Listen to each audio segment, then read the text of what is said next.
সুপ্রিয় দর্শক, আসসালামু আলাইকুম। কেমন আছেন আপনারা? নিশ্চয়ই ভালো আছেন। আজকের ভিডিওতে আপনাদের সবাইকে স্বাগত জানাচ্ছি।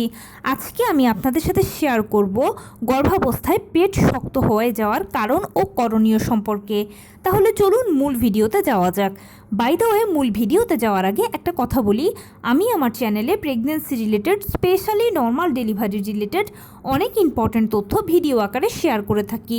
এই তথ্যগুলো আমার পার্সোনাল এক্সপেরিয়েন্স ও আমার ডক্টরের সাজেশন থেকে নেওয়া। তাই আমার চ্যানেলটিকে যদি একবার আপনারা ভিজিট করেন, তাহলে আপনারা আপনাদের প্রশ্নাতীত মনের অনেক প্রশ্নের উত্তর পেয়ে যেতে পারেন। আমন্ত্রণ জানাবো আমার চ্যানেলটিকে একবার ভিজিট করে দেখার। এবারে চলুন মূল আলোচনায় যাওয়া যাক। আমি শুরুতেই বলেছি, আজকে আলোচনা করব গর্ভাবস্থায় পেট শক্ত হওয়ার কারণ ও করণীয় সম্পর্কে। গর্ভাবস্থায় পেট শক্ত হওয়াটা একটা সমস্যা। কখন এটা ভালো, কখন এটা খারাপ, এটাই আপনাদের সাথে এখন শেয়ার করব।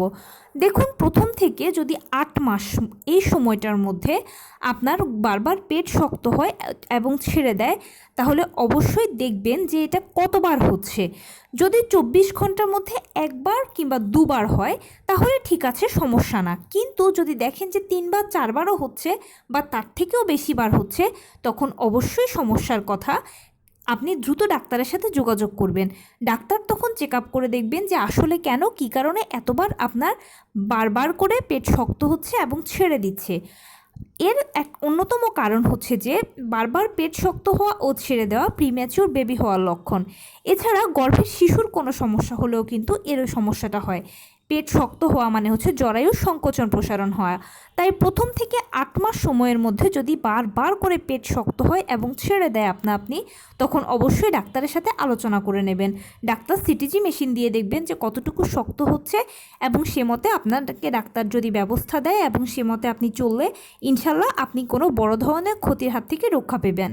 কিন্তু যদি দেখেন যে 9ম মাসে আপনার এরকম বারবার করে পেট শক্ত হচ্ছে, তখন চিন্তার কোনো কারণ নেই। কেননা এটা হচ্ছে নর্মাল ডেলিভারির লক্ষণ।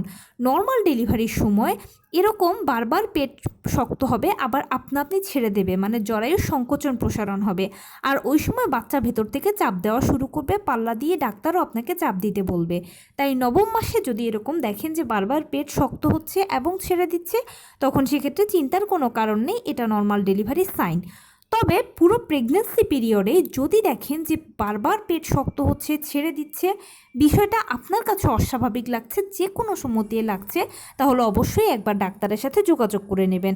ডাক্তার ভালো বলতে পারবেন যে আপনার কেন এই সমস্যাটা হচ্ছে। তো এই ছিল আজকের ভিডিও। কেমন লাগলো বলুন? যদি ভালো লেগে থাকে ও হেল্পফুল হয়ে থাকে, তাহলে প্লিজ লাইক, কমেন্ট, শেয়ার করতে একদম ভুলবেন না। আর সেই সাথে আমার চ্যানেলটিকে সাবস্ক্রাইব করার বিনীত অনুরোধ রইল। পাশে থাকা বেল আইকনটি ক্লিক করে দেবেন, যেন আমি ভিডিও আপলোড করার সাথে সাথে আপনারা নোটিফিকেশান পেয়ে যান। যদি কোনো প্রশ্ন থাকে কমেন্টসে জানাবেন, আমি রিপ্লাই দেব। প্লাস যদি কোনো পরামর্শ থাকে যে কোন বিষয়ের উপরে ভিডিও বানালে আপনারা উপকৃত হবেন, সেটাও জানাবেন। আমি আপনাদের পছন্দের সর্বোচ্চ প্রায়োরিটি দেব। ভালো থাকবেন, সুস্থ থাকবেন। আসসালামু আলাইকুম।